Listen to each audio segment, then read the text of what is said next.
जावा के सीरीज में हम लोगों ने इनपुट मैकेनिज्म को देखा कि स्कैनर से कैसे इनपुट करेंगे, और उसके साथ ही साथ हम देखा कि किस तरीके से बफर रीडर को यूज करेंगे। तो दो मैकेनिज्म ऑलरेडी हम लोगों ने देख लिया कि इनपुट का क्या प्रोसेस होगा, कैसे होगा। आज इस वीडियो में हम लोग लेकर के चलेंगे कमांड लाइन आर्गुमेंट्स को।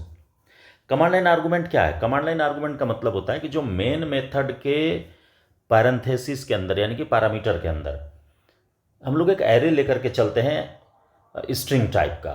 तो उस एरे के थ्रू इनपुट का प्रोसेस क्या होगा, उसी को कमांड लाइन आर्गुमेंट कहते हैं। मैंने सारा चीज मेंशन किया है इन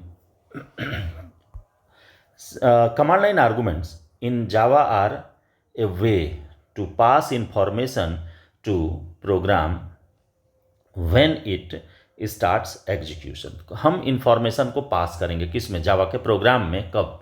जब उसको स्टार्ट करेंगे, यानी कि रन करना वो स्टार्ट होगा, उस समय एग्जीक्यूशन जब स्टार्ट होगा तब। These arguments are supplied at run time and are accessible within the main method of the program. यानी कि इसको हम कॉल करेंगे तभी ये कॉल हो पाएगा जब हम कमांड लाइन आर्गुमेंट के थ्रू प्रोग्राम को रन कराएंगे। यानी कि उसको डॉस मोड में कमांड देना होगा और उसी कमांड के साथ हमको सप्लाई करना है आर्गुमेंट को। कैसे होगा वो मैं डिटेल में बताऊंगा। Command line arguments are string passed to a program main method via the string ARGS array. जो ये हम लोग पैरामीटर में सप्लाई करते हैं ना स्ट्रिंग टाइप का, और एरे बनाते हैं ARGS को, तो इसी के थ्रू पास करना है। मैंने पहले ही आपको बताया, they are accessed through the ARGS array when each argument is a string element in the array. चूंकि एरे ही मेरा कैसा है, स्ट्रिंग टाइप का है, तो जितना एलिमेंट होगा वो सारा कैसा होगा? स्ट्रिंग टाइप का होगा। चाहे आप उस पर नंबर ही क्यों ना पास करें, वो सारा स्ट्रिंग के फॉर्म में आएगा। The arguments are passed in the same order as provided in the command line. आप जैसा कमांड लाइन में प्रोवाइड करेंगे उसी तरीके से, उसी सीक्वेंस में ये आर्गुमेंट आपको अवेलेबल होगा। इफ न्यूमेरिक वैल्यूज और specific types are needed, the argument needs to be parsed or convert from strings।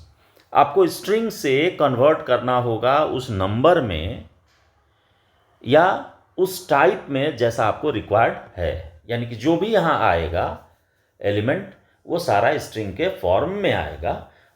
उसके बाद आपको अपने आवश्यकता के अनुसार कन्वर्ट करना होगा। तो मैंने यहाँ एक सिंपल प्रोग्राम लेकर के चला, और कैसे क्या होगा ये आपको मैं बताता हूँ। कि देखिए इसका सिंटेक्स क्या है, कि जो आप पब्लिक स्टैटिक वॉइड मेन लिखते हैं, इसमें ये स्ट्रिंग ARGS लेकर के चलते हैं, इसी ARGS पर सारा खेला है।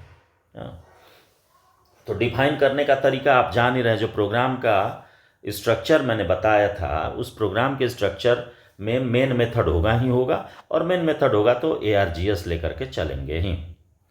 अब देखिए इस कमांड लाइन आर्गुमेंट को कैसे हम प्रिंट करेंगे।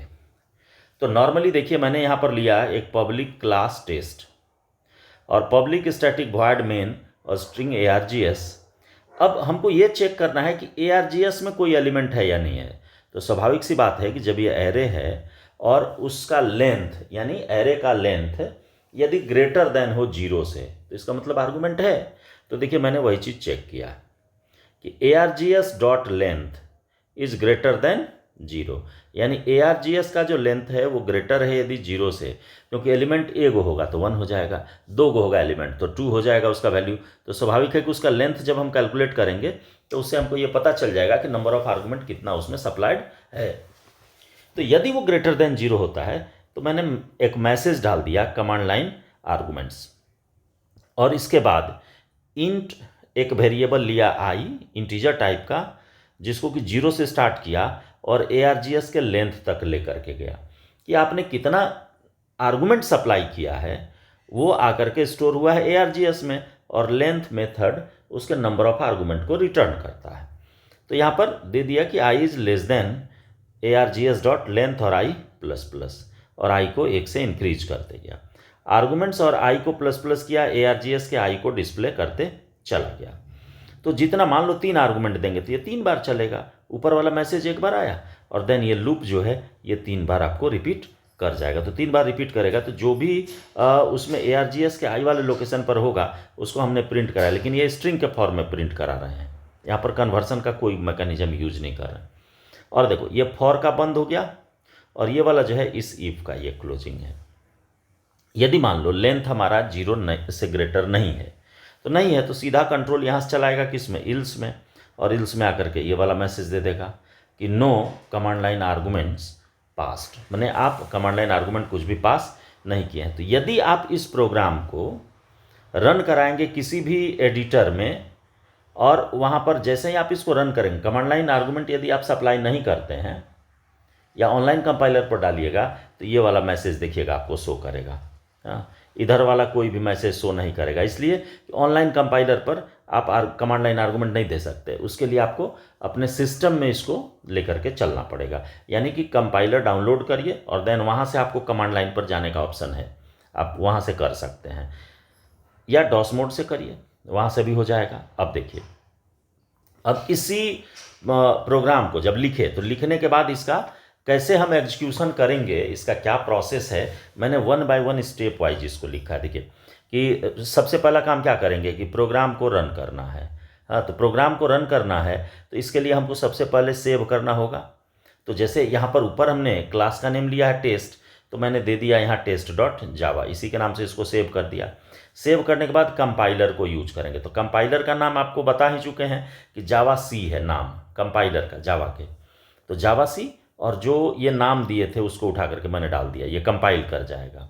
और कंपाइलेशन के बाद अब इसको हमको क्या करना होगा, रन कराना पड़ेगा। तो देखो रन कराने में जो इंटरप्रेटर यूज होता है, जावा के इंटरप्रेटर का नाम है जावा, ये डाला, और डालने के बाद जो ये नाम आपने दिया है फाइल का उसको उठा करके डाल दो, फाइल का नेम हो गया और ये आपका आर्गुमेंट हो गया।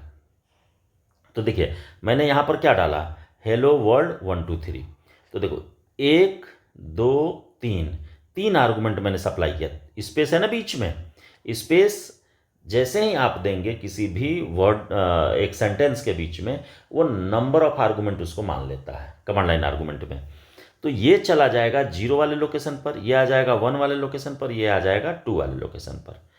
अब जब इसको आप एग्जीक्यूट करेंगे यानी कमांड सप्लाई करके इंटरप्रेस करेंगे तो आउटपुट जो इसका आएगा, तो देखो कमांड लाइन आर्गुमेंट सबसे ऊपर वाला ये वाला लाइन आ गया जो ये लिखे हुए थे, ये डिस्प्ले किया, और देखो ये पहला लाइन वही है। इसके बाद आर्गुमेंट के मैंने आर्गुमेंट के कौन सा लोकेशन, 0 वाले पर क्या है, हेलो, अभी आपको बताया मैं, ये पहला वाला लोकेशन आएगा, ये हेलो आ गया, ये आ जाएगा 1 मैंने 0 वाले के बाद 1 वाले पर ये वाला, और इसके बाद ये जो है ये आ जाएगा 2 वाले लोकेशन पर। तो हम जो भी इनपुट करेंगे नंबर ऑफ आर्गुमेंट, वो आकर के इस ARGS में स्टोर हो जाएगा। कहाँ, पहला आर्गुमेंट 0 वाले पर, दूसरा 1 वाले पर, उसके बाद 2 वाले पर, इसके बाद 3 वाले पर, फिर 4 वाले पर, वो ऑटोमेटिक अरेंज कर लेता है, हमको वहाँ अरेंज करने की आवश्यकता नहीं। तो वही चीज़ मैंने ऊपर जो मेंशन किया था कि ये सीक्वेंस वही बनाता है जैसा आप सप्लाई करेंगे, तो यहाँ से जैसा हम पास करेंगे उसी ऑर्डर में यहाँ पर आपको डिस्प्ले करेगा, उसी फॉर्मेट में जा कर के स्टोर कर लेता है। एरे डिटेल में मैं इसके बाद चलूँगा ही लेकर के एरे को, और आप पिछले किसी भी लैंग्वेज में एरे पढ़े हैं तो कंसेप्ट वही है, वो नहीं बदलता। अब देखिए, अब मान लीजिए कि इसमें थोड़ा सा मैं चेंजेस किया, ये तो हो गया कि सारा स्ट्रिंग के फॉर्म में था उसको डिस्प्ले कर दिया, नंबर भी था उसको भी स्ट्रिंग के फॉर्म में, लेकिन यदि कोई कैलकुलेशन आ जाए कि नंबर है और उस नंबर पर आपको सम करना है या नंबर को सम कराना है, जितना आर्गुमेंट दिए उसका सम चाहिए, तब यहाँ पर कन्वर्सन की आवश्यकता होगी। तो देखिए मैंने जो एक प्रोग्राम उसके साथ डाला, तो इसके लिए क्या करना होगा कि आइदर इंटीजर में होगा तो integer dot parse int method use करेंगे, डबल में होगा तो double dot parse double use करेंगे, या तो आप जान ही रहे, पहले ही बता चुके हैं। अब देखिए यहाँ पर मेन मेथड एज यूजुअल रहा, और इसके नीचे आकर के इंट सम नाम का एक वेरिएबल ले लिया, और फॉर स्ट्रिंग टाइप का एक ARG और कोलोन दे करके ARGS हो गया। तो देखो फॉर का ऐसे भी हम यूज कर सकते हैं, इसका मीनिंग ये हुआ कि जितना ARGS में है उन सारे को 1 बाय 1 इस पर वो उठा करके डालेगा, पहला वाला आर्गुमेंट, फिर दूसरा आर्गुमेंट, फिर तीसरा आर्गुमेंट, ये जावा में वैलिड है। तो ये चूंकि अब स्टार्टिंग में इसलिए नहीं बताया जाता है क्योंकि आप इसको कहीं, यदि आपका कोई कंटेनर होगा तो कंटेनर से उठाने में ये आसान है, कंटेनर के लिए ही होता है। हाँ, तो देखिए यहाँ से उठाएगा 1 बाय 1 इस पर ला करके स्टोर करते जाएगा ARG पर, और ARG को यहाँ पर देखिए इंटीजर में कन्वर्ट कर दिया, पार्सेंट लगा दिया तो ये इंटीजर में कन्वर्ट होगा और आकर के स्टोर होगा किस में, नम में।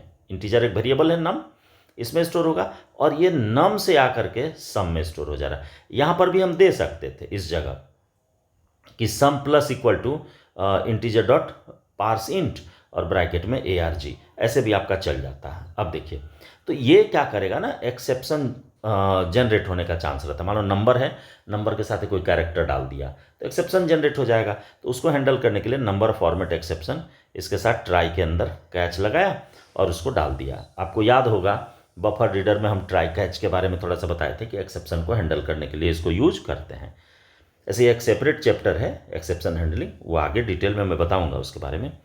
और देखिए इसके बाद एक सिस्टम डॉट प्रिंटलन ARG हो गया, यानी कि जो आर्गूमेंट है is not a valid integer. मैंने जैसे ही ये नंबर फॉर्मेट एक्सेप्शन जनरेट होगा तो उस केस में ARG पर, यानी कि जो वैल्यू हम ले करके आ रहे थे उस वैल्यू को हम ये कह दिए कि क्या है, जो वैलिड है वो नहीं, यानी वैलिड नहीं है, उसके साथ कोई ना कोई कैरेक्टर या कोई सिंबल लगा हुआ है। और यदि मान लो ये कंप्लीट एग्जीक्यूट कर जाता है तो सारा सम आकर के स्टोर हो जाएगा किसमें, सम में, और ला करके फाइनली सम को प्रिंट कर दिया। ठीक है, तो ये याद रखना है, कमांड लाइन आर्गूमेंट से जो भी हम सप्लाई करेंगे, सप्लाई का जो सीक्वेंस होगा उसी सीक्वेंस में हम उसको एक्सेस कर सकते हैं, और ये इनपुट जो भी होगा वो सारा स्ट्रिंग के फॉर्म में होगा, और अलग अलग टाइप का यदि हमको वैल्यू वहाँ से एक्सट्रैक्ट करना है तो हमको एक्सट्रैक्ट करने के लिए पार्स इंट, पार्स डबल, जो भी जिस तरह का आपको कन्वर्सन है आप करा सकते हैं, क्योंकि ARG जो है वो स्ट्रिंग के फॉर्म में आ गया। उसके बाद आप अपने रिक्वायरमेंट के हिसाब से उसको कन्वर्ट करा लीजिएगा और देन आप एग्जीक्यूट करिएगा। तो एग्जीक्यूशन का प्रोसेस वही है जो कि मैंने पीछे आपको बताया है, तब जा करके यहाँ पर आप इसके आउटपुट को देख सकते हैं। तो देखिए इसमें एक बात तो आएगी कि आखिर हम इसका एडवांटेज क्या है। तो एडवांटेज यदि हम देखें कि कमांड लाइन आर्गूमेंट का, देखिए 3 पॉइंट इसमें निकल करके आता है। एक है कि फ्लेक्सिबल इनपुट है, कि इनपुट हम कुछ भी कर सकते हैं। आप ध्यान दिए होइएगा, स्ट्रिंग भी किए हैं इनपुट, तो इस केस में देखिए यहाँ कोई डबल कोट नहीं दिए हैं।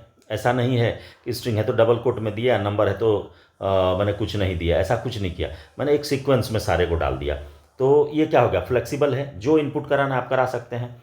कि allow users to provide input at run time without changing the code, तो उसमें कहीं कोड में चेंजेस करने की आवश्यकता नहीं है। इसके बाद देखिए जैसा आप डालेंगे उतना number of argument automatic access करेगा। जैसे ये ऊपर वाला जो प्रोग्राम है या नीचे वाला है, इस दोनों ही केस में आप इसको ले लीजिए या ये नीचे वाला जो प्रोग्राम है, इसमें नंबर ऑफ आर्गूमेंट जितना डालेंगे, 10 गो डालेंगे तो उसके लिए भी वैलिड है, 2 गो डालेंगे उसके लिए भी वैलिड है, 1 गो डालेंगे तो उसके लिए भी वैलिड है। ऐसा नहीं है कि हमको चेंज करना पड़ेगा कोड में कहीं कोई चेंजेस नहीं करनी। दूसरा क्विक टेस्टिंग, तो क्विक टेस्टिंग का मतलब आसानी से इसको हम एग्जीक्यूट करा सकते हैं।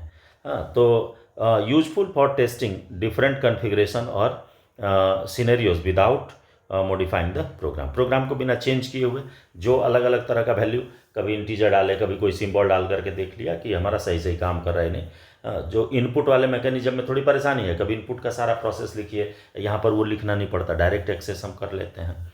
और तीसरा जो मैंने इसमें मेंशन किया है वो क्या है कि इंटीग्रेशन का, कि helps in integrating the program with other tools और स्क्रिप्ट्स, कि जैसे अब किसी दूसरे टूल्स को या स्क्रिप्ट को यूज करेंगे तो उस केस में भी इसका आसानी से इंटीग्रेशन पॉसिबल है, हम उसको इंटीग्रेट कर सकते हैं। अब बात आती है कि ठीक है इसका एडवांटेज तो समझ में आ गया, तो ये तो मेथड जो है तो ओल्डेस्ट मेथड है, तो स्वाभाविक है कि उसका डिसएडवांटेज आपको पता चलेगा।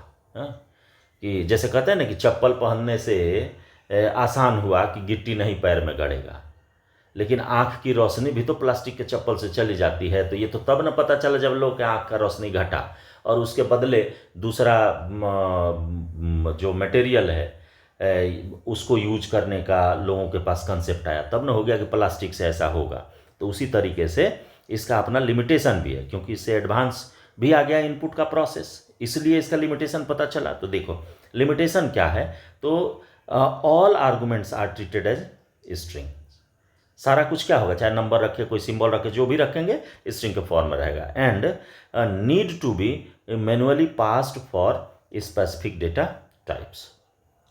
अब जो भी जिस डेटा टाइप में ले जाना है, फिर वहाँ पर अब मैनुअली उसको कन्वर्ट करना होगा। यदि इंटीजर है, मान लो 3 तरह का वैल्यू हम दे दिए, एगो इंटीजर दे दिए, एगो स्ट्रिंग दे दिए और एगो डबल दे दिए, तो उस केस में अब तीनों के लिए अलग अलग हमको लगाना पड़ेगा कन्वर्सन मैकेनिज्म। स्ट्रिंग तो डायरेक्ट हो जाएगा, लेकिन स्ट्रिंग इंटीजर के लिए इंटीजर डॉट पार्स इंट और डबल के लिए डबल डॉट पार्स डबल लगाना पड़ेगा सेपरेटली। और दूसरा पॉइंट है कि limited to static input. Dynamic input, देखो स्टैटिक इनपुट हो गया कि हमारा ये नंबर ऑफ आर्गुमेंट फिक्स कर लिए, ये डालना है, तो हमने इसके लिए ये बेटर है, बहुत बढ़िया है। लेकिन है कि नहीं, यूजर अपने रिक्वायरमेंट के हिसाब से जब प्रोग्राम एग्जीक्यूट कर रहा है उस समय डाले, तो नहीं, यहाँ पर आपको सेट करना होगा वैल्यू कब, एग्जीक्यूट कराने के साथ ही, और एग्जीक्यूशन के बाद ये आप चेंज नहीं कर सकते इसको। यानी कि डायनामिक इनपुट के लिए, ये स्टैटिक इनपुट हो गया, पहले ही से फिक्स है, और डायनामिक इनपुट के लिए आपको सहारा लेना पड़ेगा किसी न किसी अप्रोच का, जैसे स्कैनर है, बफर्ड रीडर है, उसको आप यूज आपको करना पड़ेगा उस केस में। यानी कि डायनामिक इनपुट के लिए ये यूज नहीं होता है।